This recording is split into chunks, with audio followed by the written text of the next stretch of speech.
Bonjour et bienvenue sur la chaîne Débuter en photo.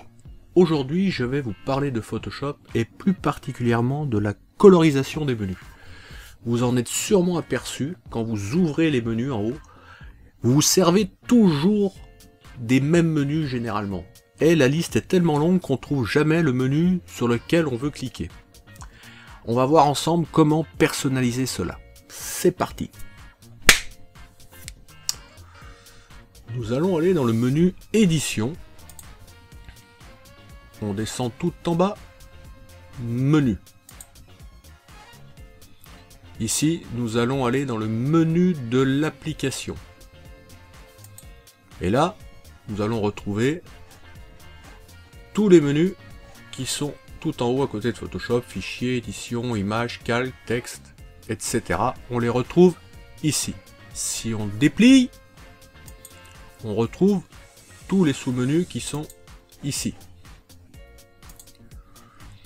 Maintenant, la liste est longue et à chaque fois qu'on doit déplier un menu, par exemple, je vais dans les calques, j'ai tout ça.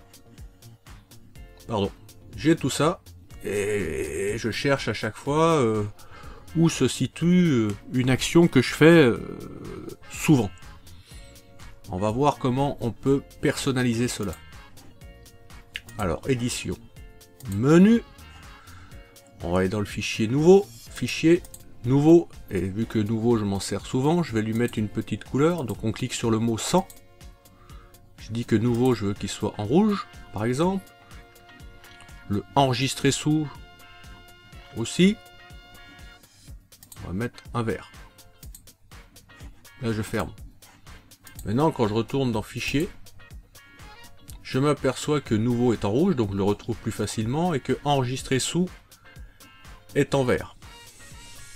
Là, on n'a qu'un menu, donc c'est formidable. Hop, on clique, on y arrive directement. On peut s'apercevoir que dans Photoshop, il y a aussi des sous-menus, c'est-à-dire que si je vais dans Fichier, et que je vais dans Exportation, en dessous, il y a encore autre chose. Et la liste est encore longue dans certains menus. Là aussi, il faut être logique, où chacun fait comme il veut. Moi personnellement je mets la même couleur, c'est-à-dire que on va retourner édition, menu, je vais aller dans filtre par exemple, on va prendre le filtre de flou, donc le filtre de flou je vais lui mettre en rouge. Et quel type de flou je me sers le plus souvent? On va dire que c'est le flou gaussien. Et à ce moment-là, je vais lui mettre aussi un rouge. Comme ça, quand je vais dans filtre, j'ai flou. Et si j'ai de nouveau rouge, j'arrive directement sur le flou dont je me sers le plus souvent. Et je ne cherche pas dans la liste comme ça. Alors effectivement, si vous servez de 4 flous différents, ça va être beaucoup plus compliqué de mettre du rouge partout et de savoir lequel vous voulez. Mais généralement, on a ses habitudes et on se sert d'une action bien précise.